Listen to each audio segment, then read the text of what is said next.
directly from the students of Airwaves Media. Bringing you news from Alma School District and our surrounding community.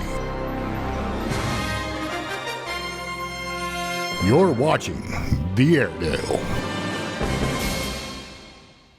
Welcome to the Airedale. I'm Abigail Spencer. And I'm Ben Mitchell. Today we'll be covering Alma High School receiving an award, the No Sell Act, a look back at this year's boys basketball season, plus much more coming up on the Airedale.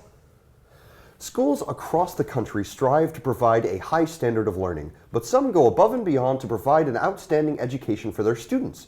Jamie McCubbin and Abram Allen are here to tell us how Alma High School is being honored for their academic achievements. This year, our high school has exceeded expectations with our scores on the Atlas tests.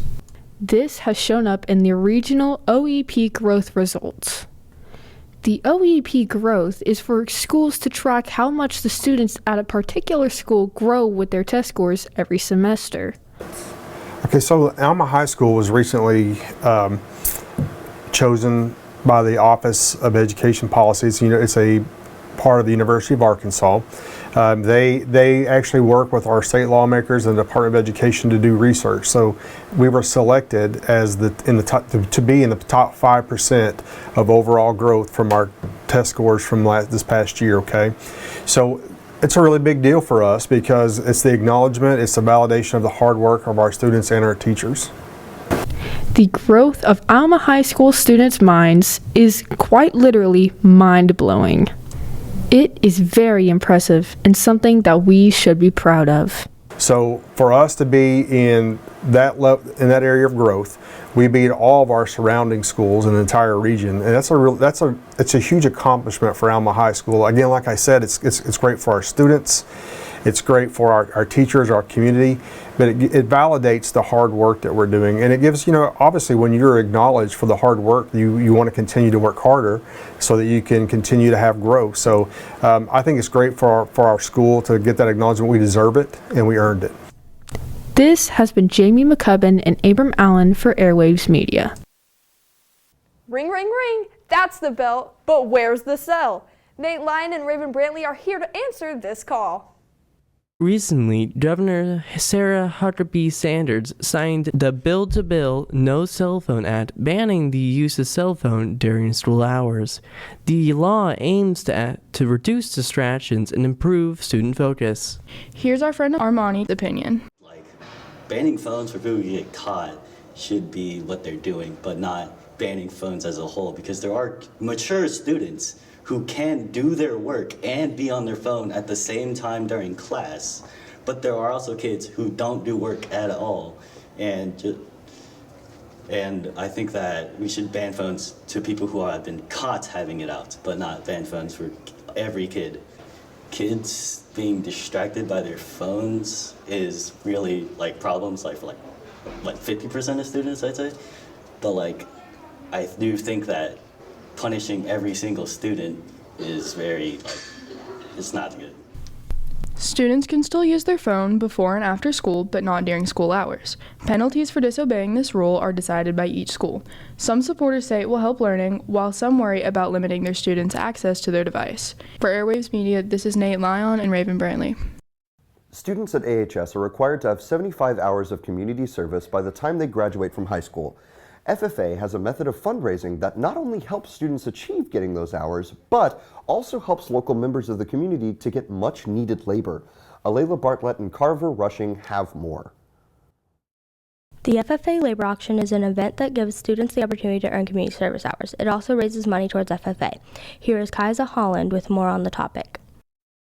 The Alma FFA Labor Auction, it provides us with an opportunity for students to earn 8 hours of community service while helping our community and fundraising for FFA at the same time. So members will donate 8 hours of their time. Their time will be auctioned off in a live auction setting, and community members will bid to have them work for those 8 hours. They may do things like pet sitting, babysitting, pressure washing, building fence, trimming tree limbs, all sorts of things that you could think of that need to be done around the house. Alma FFA members will donate that 8 hours of community service, and then the money raised goes back to support Alma FFA to help pay for our way to state convention. Students that are in agriculture and looking to get involved with FFA are also allowed to attend the FFA labor auction. This is an easier way to decide if they want to be an FFA. It also lets students know if the responsibilities of FFA and things like it are too much for them to handle.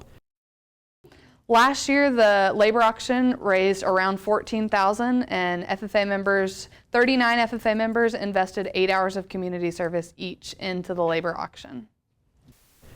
This is Carver and Alayla with Airwaves Media. Alma just wrapped up an incredible season of basketball recently, so let's shoot this over to Joe Rutherford and Jackson Belt to give us the rundown. Now with basketball season over, we can congratulate our players on their amazing success. Let Coach Lincoln tell you about it. We're one of the last 16 teams in the state, one of the top 4 teams out of 5A West Conference. So we made it this year. We played against Lord Christian in the first round, lost close game. So not the best ending, but we're also a season that we're very proud of. Coach Lincoln is a rather new coach, being here for 4 years, but our school's success is dedicated to him. State tournament last year, so this is 2 years in a row. That's another thing that's really impressive and something we're proud of is that, you know, we made to state tournament 2 years in a row, so that's like continuous success. So we're just trying to keep building, and then ultimately win a state championship. But in order to win a state championship, you got to get to the state tournament. So the last 2 years we was able to do that, and we're looking forward to doing it again next year. This is Jackson Belt and Joe Rutherford for Airwaves Media. Many around the world suffer from depression, and some take it as far as hurting themselves. March is Self-Injury Awareness Month, so let's hand this over to Zachary Gwynn to tell us more about this heartbreaking issue. Self-injury is a silent struggle that many people face, often in isolation. So probably the easiest way to explain it is that it's not attention-seeking behavior. Self-injury or self-harm is more so when there's something emotional going on, and then that's a physical way of displaying it. If you or someone you know is struggling with self-injury, it's important to remember that help is available. I was here as a safe person to talk to. I am a mandated reporter, so I would always want to be upfront about that, but biggest thing is just kind of letting someone know. The more common things that I would look for physical-wise would be like signs of cutting. That's probably the most common thing that I can think of, so any sort of like physical marks on the arms or the legs that I could see that would make me think that it was something self-inflicted, basically. This is Zachary Gwynn with Airwaves Media. Ever since you were a kid, you've probably seen TV shows or PSAs telling you how to eat healthy. While you may not see as much as this now, staying healthy continues to be important, especially for teenagers still growing up. That's why the entire month of March is dedicated to it. Here's Jared Canada and Russell Boulay here to tell you more. Did you know that according to the Heart Failure Society of America, that nearly 6.5 million of Americans of the age of 20 have heart failure? We, the teens of Alma, are growing up, and a big part of growing up is understanding nutrition. Yet in 2017, only 2% of teens had a recommended amount of their vegetables. The majority of Americans don't eat enough fruits and vegetables every day, or don't know how much they should be eating. If you're struggling to understand the basics, then here's Kaylee, the Child Nutrition Net Director, talking about what are healthy fats and carbs and the importance of them. A lot of healthy fats from produce. You can do avocados. Peanut butter does have some healthy fats. Nuts and seeds have healthy fats. And then just, of course, your meats are going to have some fats, and those are pretty good for you. For kids, it's super important for them to have quite a bit of carbs throughout the day. They're more active, and it does help brain development and many other things. If you want to decrease your sodium intake, then here's the foods to stay wary of. Like your chips, and honestly, beverages sometimes can have a lot of sodium, so those things are something to look out for. This is Jared and Russell from Airwaves Media.